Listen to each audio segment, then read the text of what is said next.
We performed 4 shows a day. I broke and fixed my guitar 4 times a day because I only had one. It ended up being glue and string. Without jumping into the crowd, screaming controversial phrases, or rebelling, Pete Townshend was remembered. With one windmill swing of his Gibson guitar, the world knew a new rock era had arrived. Pete, the creator of The Who, My Generation, Tommy, and Blue Eyes, also redefined music as an interior journey. Behind the renowned windmill guitarist's applause was a man who struggled with childhood trauma, despair, addiction, and a scandal that nearly wrecked his career and public confidence. He added, "I'm an artist, a storyteller, and a human with faults and fear." Pete Townshend was imperfect, but his flaws created honest, powerful, and true music, symbolic of a rebellious, lost generation seeking attention. His journey from abandoned youngster to rock opera architect is not to be missed. Do you know Tommy's origin? Why would someone who wrote, "Hope I die before I get old," live to 80? What made him a legend and a source of debate for 60 years? Answers are in the next story. Early life. Pete Townshend was born in Chiswick, West London, on May 19, 1945, into a musical family. His mother, Betty, sang and danced, while his father, Cliff Townshend, played saxophone in the Royal Air Force Dance Band. But that artful facade hid a broken home. Conflict, alcohol, and extended separations plagued their marriage. Pete had his first big rupture at 4 years old, leaving the deepest scar. His parents sent him to live with his grandmother Denny in the suburbs, thinking it would be better for him. But Pete said she was mentally unstable, harsh, and unsuited to raise a child. His memoir, Who I Am, states, "My grandmother was insane. I didn't know why I was afraid and abandoned." Pete felt imprisoned in an unseen cell. Nobody held him, reassured him, or explained what was occurring. Pete has never confirmed sexual abuse during this time, although there are suggestions. Betrayal and desertion became firmly ingrained and never left. Pete returned to live with his parents at 10, but the emotional gap was too great. He became more reclusive, silently observing the world. The only place he felt safe was music, starting with classical. Elvis Presley, Buddy Holly, and his father's traveling rock and roll hits followed. Pete learned to play guitar to survive, not to impress. Those initial notes were the final warning not to fall apart in infantile darkness. "I was bad at athletics. I wasn't excellent at socializing, but I was wonderful at expressing melancholy through sound." No one would have thought the thin, shy youngster in the back corner of class would write one of the 20th century's most defiant songs. Wishing I Died Young. Townshend didn't study music to perform. He learned to persevere, starting a legend. Early career Pete Townshend was a broken soul with a guitar as his guide. After attending Ealing Art School, which produced Ronnie Wood and Freddie Mercury, Pete began painting using sound instead of brushes. At the school, he met shy but talented bassist John Entwistle. The Detours, created by Roger Daltrey, was their hometown band. After hiring Keith Moon, a maniac with unrivaled drumming skills, in 1964, the band became The Who. Pete was more than a member from the start. The musical architect, who has the vision, songs, and artistic direction. He wrote non-rock tunes like I Can't Explain and Anyway, Anyhow, Anywhere. They were impassioned outbursts from a generation seeking change. In 1965, Pete composed My Generation, one of the most powerful rock manifestos ever. The line "Hope I Die before I get old" shocked and became a battle cry for post-war adolescents struggling with identity and rejecting traditional values. "I didn't expect to survive past 30. Pete stated he wrote that statement as truth, not irony. He unleashed his inner turmoil on stage, destroying guitars, jumping on amplifiers, and windmilling his arm like a turbine. Not as theater, but as ritual release. He appeared to break the music pain barrier with every performance. The Who became more than pop under Pete's leadership. They were a cultural phenomenon, a voice for post-war British youth seeking meaning between the Beatles and the mod revolution. What distinguished Pete? In addition to playing the guitar, he could tell stories. His songs were confessions, autobiographical chapters, and truths that words couldn't hold. Early Who history saw the birth of a band and the development of a storyteller who knew how to transmute trauma into music and sound into proclamation. Career success. If the early years were a defiant scream of youth, Pete Townshend's career peaked when he turned chaos into structure, anguish into philosophy, and rock into a very human storytelling. No one in 1970s British music thought a band notorious for smashing guitars could create something so momentous. However, Pete Townshend did it his way. The Who's 1969 double album Tommy portrayed the narrative of a youngster born deaf, stupid, and blind who becomes a pinball master and religious legend after a horrific family incident. Its bizarre facade hid a terrifying revelation about childhood trauma, society indifference, and fame's stifling loneliness. Pete added, "Tommy is me, the abused boy no one listens to," and grew up silent. The record was a hit, founding the rock opera genre and eventually converted into a film and Broadway show. It did more than immortalize The Who. It changed rock history from cacophony to a language of tragedy and redemption. Pete created Who's Next in 1971 following Lifehouse's failure. An album with innovative songs like Baba O'Reilly, Behind Blue Eyes, and Won't Get Fooled Again. Looping synths and sparse guitar made Baba O'Reilly more than a song. A world of confusion was predicted. Pete called the abandoned teens in the wasteland. "I can prove my point without fighting. I don't need forgiveness." The lyrics read like a manifesto. Survival and acceptance of inner complexity now replaced destructive rebellion. Pete completed Quadrophenia, his second rock opera, in 1973. It follows Jimmy, a young man with dissociative identity disorder, as he struggles with society, family, and himself. The complex, emotionally charged record was difficult to listen to, but it was a masterpiece of structure and complexity. Pete said, "Jimmy is a reflection of me, Daltrey, Moon, and Entwistle, for fragments of one person. But in the end, none of us were truly whole." Pete wrote more than music. He produced, directed, and sculpted the entire performance. Under his direction, The Who became more than a band. They combined theater, philosophy, and raw human identity into one art production. Pete was lauded as a genius by reviewers, but felt like a phony during the 1970s. Exhausting tours, personal songs, and lonely nights after the lights were off led to a serious dilemma that the next chapter will expose. But at that time, one truth was certain. Pete Townshend raised rock music to art via anguish, crises, and scandals, not gimmicks. Brilliant success didn't calm Pete Townshend. As The Who rose to fame, Pete fell deeper into inner anguish, melancholy, and near-disastrous downfalls. Unlike artists who were under stage lights, Pete often felt like he was living someone else's borrowed and dishonest life. Pete was depressed by the mid-1970s due to songwriting, touring, and Who issues. He once said, "I didn't know who I was without the band, but I couldn't be myself inside it either." Alcohol, heroin, cocaine, and tranquilizers became his addictions. His overdose nearly killed him after a binge with actor and singer Steve Marriott. Pete then claimed he subconsciously tried to stop it. He was virtually destroyed by anxiety disorders and unexplained panic attacks by the late 1980s. Pete entered rehab after falling at a party following a drug overdose. Tackling his inner darkness. The Who were always on the brink, unlike some bands that bonded like family. Lead singer Roger Daltrey's forceful, aggressive personality clashed with Pete's weak emotional nature, causing tension. In 1978, Keith Moon died of a heroin overdose, the first major shock to the two who often fought backstage. Pete was upset and guilty for not saving his friend from the destruction spiral. The catastrophes continued.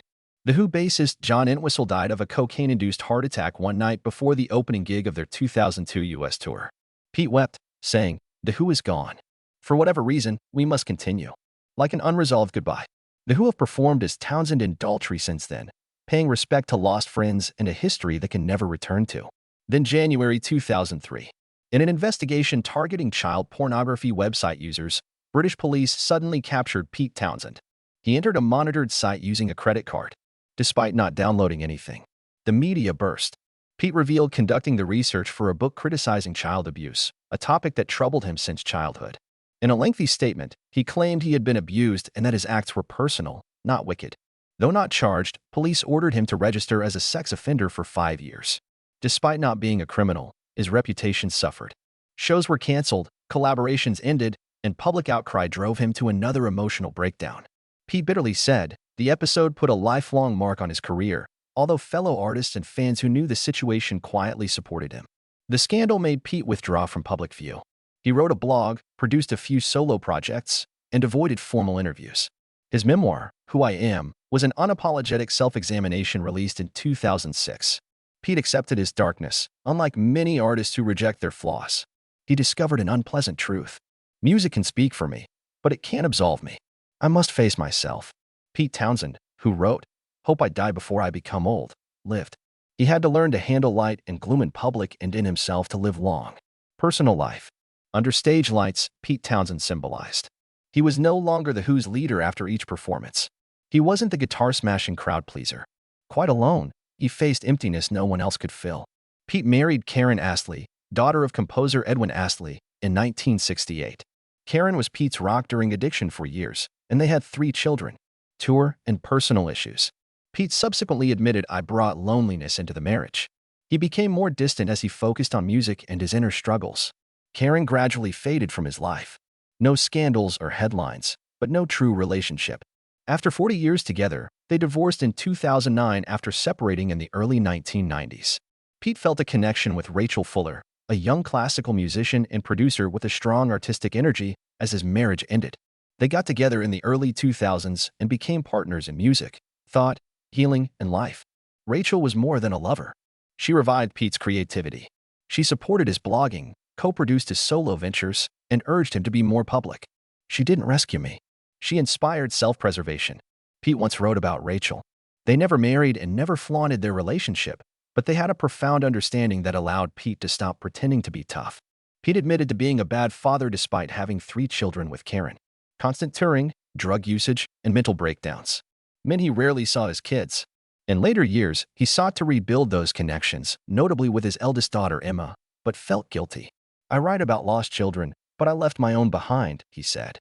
Pete had a quiet, solitary existence outside of music for years. Self-therapy for him included meditation, Eastern spirituality reading, and blogging.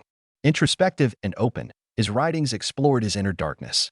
He once stated, "I don't want to justify myself, simply be accepted as an imperfect human trying to live responsibly." Pete Townshend preferred a quiet existence to hear himself again after losing himself to screaming guitars and thundering applause. From a boy who felt abandoned to a man who wounded his family, Pete's life has been full of collisions, errors, and atonement. He wants to be forgiven by others and himself, not applauded. Legacy and influence. Pete Townshend was the Who's brain, heart, and musical soul, not merely their lead guitarist. The rock opera pioneer wrote songs that defined a generation and turned rock from a playground for rebellious youth into a profound philosophical storytelling medium. Pete chose a different path than technical guitar giants Jimmy Page and Eric Clapton. He used music to reveal the inner self that words could not. He reimagined the record as a narrative with Tommy, 1969, Quadrophenia, 1973, and The Unfinished Lifehouse. Each track was a chapter and each tone a hidden emotion. British rock was defined by his windmill swings and forceful, clean riffs. He played to survive, not show off. "I'm not technical. I just play the guitar like it's the only way I know how to stay alive." Pete's vision didn't just shape the band he co-founded. It inspired an entire generation of musicians. From Pink Floyd and Genesis to Green Day and Nine Inch Nails, many artists followed his lead in treating albums as storytelling journeys. Rock opera, concept albums, theatrical approaches to music. Many elements in modern rock can trace their roots to Pete Townshend's daring and deeply human vision from the late 1960s. He's widely regarded as one of Britain's most influential songwriters, standing alongside Lennon, McCartney, Ray Davies, and David Bowie. Pete was never universally adored. The 2003 scandal cast a long shadow over his legacy and remains a topic of polarizing debate. Some defended him, others condemned him. Some stopped listening to The Who altogether, but despite everything, one truth stands firm. Without Pete Townshend, there would be no The Who, and without The Who, British rock would never have looked the way it did. Pete and The Who were inducted into the Rock and Roll Hall of Fame in 1990. He was awarded the CBE by Queen Elizabeth II in 2021 for his contributions to music and charity. He founded the Double O charity, supporting abuse victims, recovering alcoholics, and struggling musicians. His solo albums like Empty Glass, 1980, and White City, 1985, were critically acclaimed for their personal and introspective themes.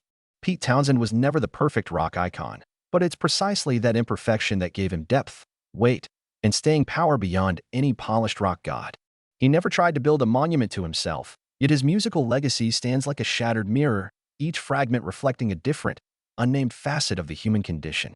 Rock may have changed in countless ways, but Pete Townshend's music remains true to its core, a whisper in the crowd, speaking for those who once felt forgotten. Life today. Pete Townshend entered his 80s not with rest, but through a quiet, unwavering string of actions. Just as he has done for over 6 decades, while most of his peers have faded into the background, Pete remains present, still writing, still stepping on stage, and more importantly, still trying to understand himself through music that has never stopped being honest.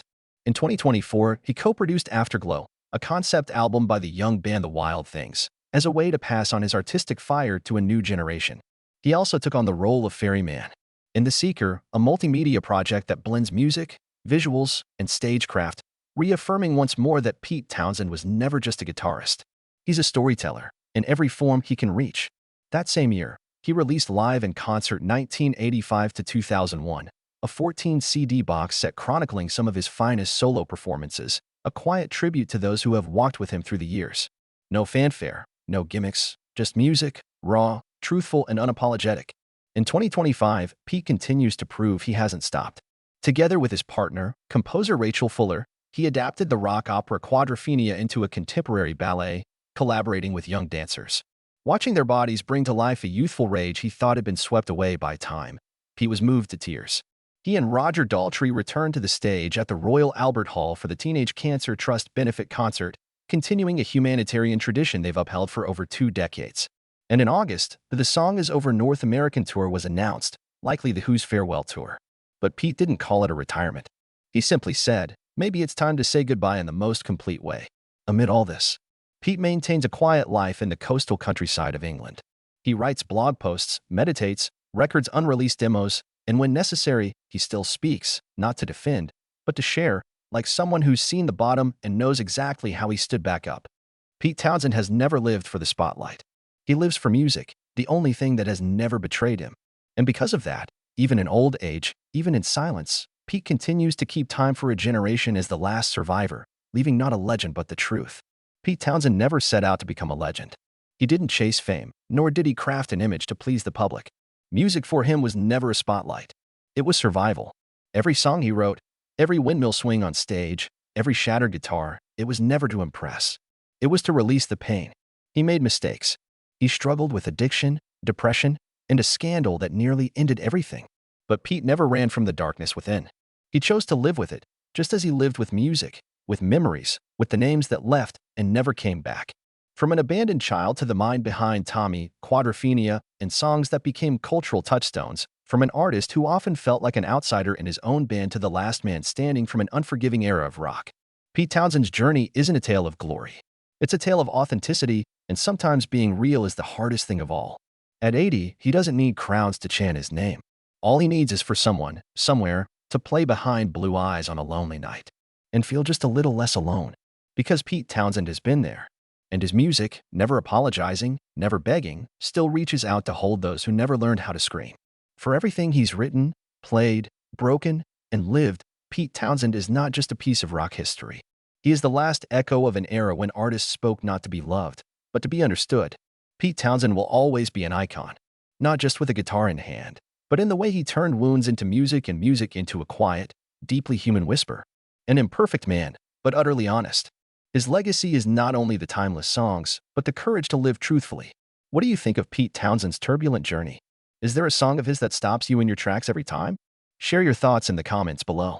Don't forget to like and subscribe to our channel as we continue exploring the untold stories behind music's greatest legends. Thank you for watching.